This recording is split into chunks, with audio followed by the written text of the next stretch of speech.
right, so this was something that came to me earlier and I wanted to kind of share it, is that I'm multitasking with the popcorn right now. Like, I had a moment earlier of just like exhaustion, and I sat down to try to kind of meditate, and I was just like, you know, like, why am I even tired? Like, well, it's partly because I'm getting close to my moon cycle, but still, like, why am I tired, and why, just, I don't remember the exact, what exactly was, I was feeling in that moment, but there was that part of me that was like wanting to be mad about it. And in the past, I would like beat myself up for these kind of moments. And, that was something that my guides were kind of showing me, that it's like, that's a big shift that happens when you have to get to these places where you're at rock bottom, or you feel like it's just you and the divine, it's just you and God, is that it's like, you're learning how to be patient and have grace and love yourself in these moments that nobody else is there, or that you don't know what next move you're going to make or whatever. But it's like, those are all moments of coming back to yourself and coming back to love and reprogramming yourself. Thank you. Like, you're recircuiting yourself to be like, this is it. Like, this is life. Like, this is how it's always going to be. It's like one of those things of like, we can't just stay in those spaces all the time. We can't be vulnerable all the time, but it's like, and it's so beautiful to see people like, in general, like speaking and being in a place of empowerment, but like, I always like, it always makes me even like very excited when I see someone who's had some kind of a struggle and then they like show back up and they're empowered, because it's like,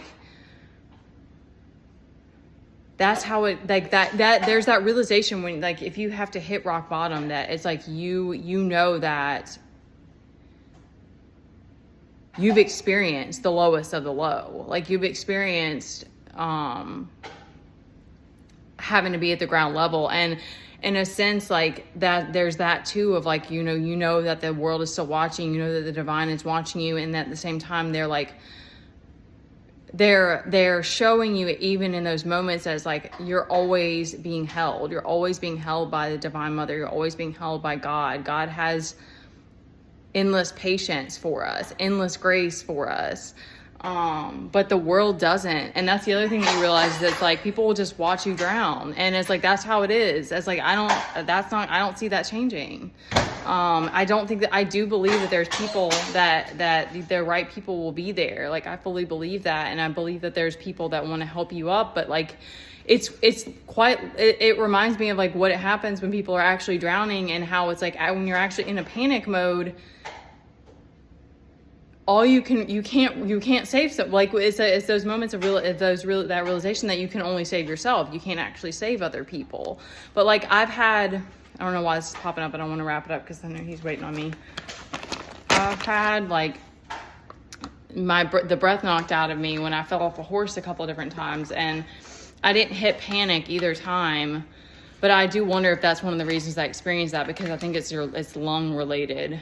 And I've had like lung issue. Like, I don't smoke or anything. I used to do hookah, and I did smoke weed for a little while, but I've never smoked cigarettes. But anyway, my lung volume has been like low before. So anyway, but I did the second time. The first time there was people right next to me, and then the second time it happened, I was like across the field. So I called out for help, and that was probably the only oxygen I had left. And then thankfully they came over. But there's moments of panic that you have to move through, because your brain is it's not losing it, because it's like, I can't get oxygen. We have to have oxygen. And so, those moments of fragility, of realizing that it's like, we can't exist in this world without God. We can't exist in this world without food and water and shelter and, oxygen, and that we are that fragile. But when you can like be in those moments and not having the exact answer to get you out of it, I'm trying to do this, trying to get this shots of popcorn. It's like when you pour. For me, the shift was like I used to be that anger used to drive me, that spite, that like.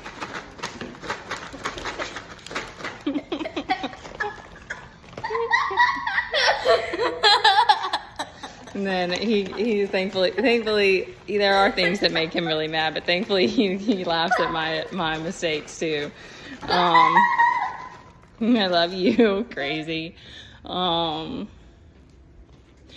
I wanted to share that, you guys, because I'm still in that space of like if I let myself go into overthinking, it's terrifying what we're like having to move through right now.